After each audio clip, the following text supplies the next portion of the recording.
Cuando un hombre es deficiente, su intención es vaga. Espera recompensas que nunca llegarán, pues no sabe nada de los trabajos que cuesta aprender. Pero uno aprende así, poquito a poquito al comienzo, luego más y más, y sus pensamientos se dan de topes y se hunden en la nada. Lo que se aprende no es nunca lo que uno creía, y así comienza a tener miedo. El conocimiento no es nunca lo que uno se espera. Cada paso del aprendizaje es un atolladero, y el miedo que el hombre experimenta empieza a crecer sin misericordia, sin ceder. Su propósito se convierte en un campo de batalla. ¿No nos pasa eso frente a todo lo esencial? El amor, el sexo, la vocación, la profesión, la espiritualidad, la familia.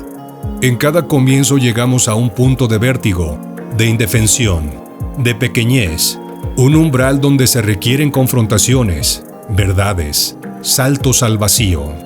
Hay que saber que el miedo acechará siempre a las puertas de lo que vale la pena, justo allí donde hay algo importante para aprender.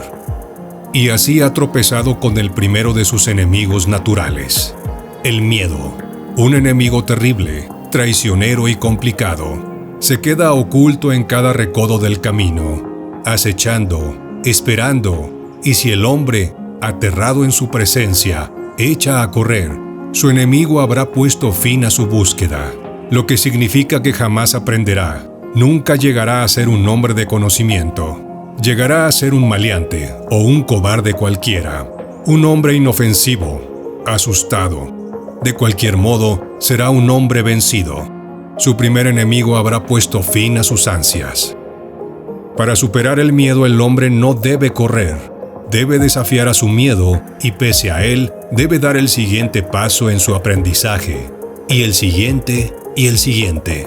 Debe estar lleno de miedo, pero no debe detenerse. Esa es la regla. Y llega un momento en que su primer enemigo se retira. El hombre empieza a sentirse seguro de sí. Su propósito se fortalece.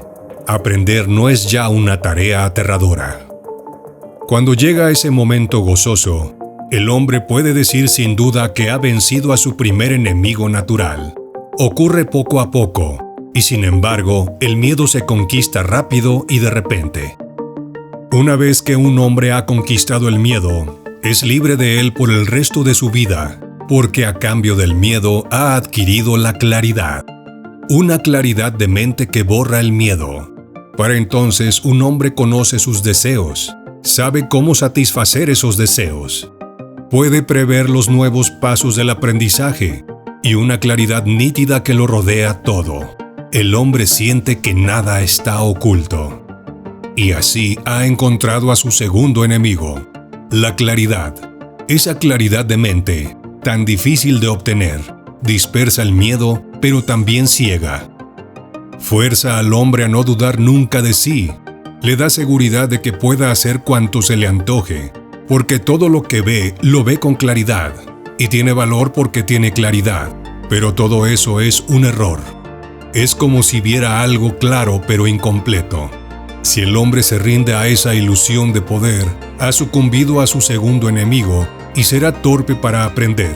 Se apurará cuando debía ser paciente, o será paciente cuando debía apurarse, y tonteará con el aprendizaje, hasta que termine incapaz de aprender nada más. Para evitarlo, debe hacer lo que hizo con el miedo. Debe desafiar su claridad y usarla solo para ver, y esperar con paciencia y medir con tiento antes de dar otros pasos. Debe pensar, sobre todo, que su claridad es casi un error. Y vendrá un momento en que comprenda que su claridad era solo un punto delante de sus ojos. Y así habrá vencido a su segundo enemigo, y llegará a una posición donde nada puede ya dañarlo. Esto no será un error ni tampoco una ilusión. No será solamente un punto delante de sus ojos. Ese será su verdadero poder. Sabrá entonces que el poder tanto tiempo perseguido es suyo al fin. Puede hacer con él lo que se le antoje. Su aliado está a sus órdenes. Su deseo es la regla. Ve claro y parejo todo cuanto hay alrededor. Pero también ha tropezado con su tercer enemigo, el poder. El poder es el más fuerte de todos los enemigos y, naturalmente, lo más fácil es rendirse. Después de todo, el hombre de veras es invencible. Él manda. Empieza tomando riesgos calculados y termina haciendo reglas, porque es el amo del poder.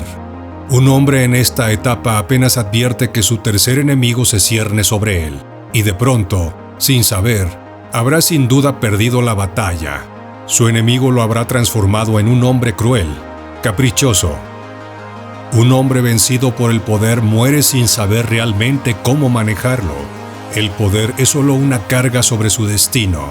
Un hombre así no tiene dominio de sí mismo, ni puede decir cómo ni cuándo usar su poder.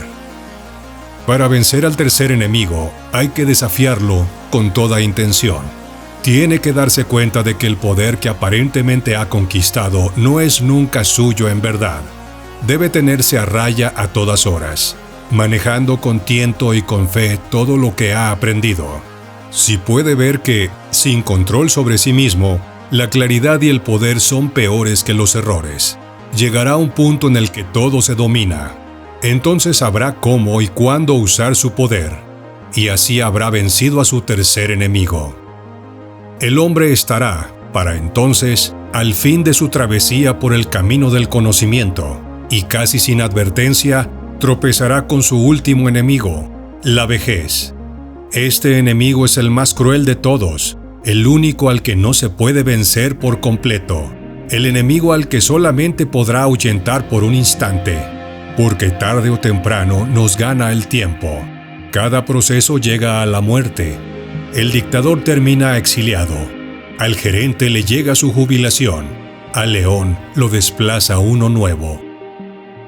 Este es el tiempo en que un hombre ya no tiene miedos, ya no tiene claridad impaciente.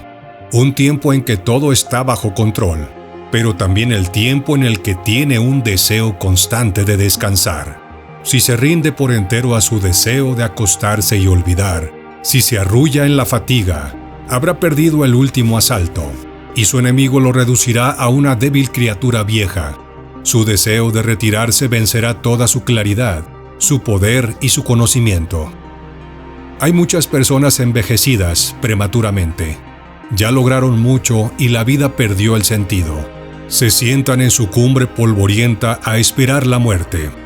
Cuando eso pasa, es menester sacudir el cansancio, desacomodarnos, buscar un poco de caos y disponernos a vivir el destino hasta el final. Se necesita una gran disciplina para esperar a la muerte jugando y luchando.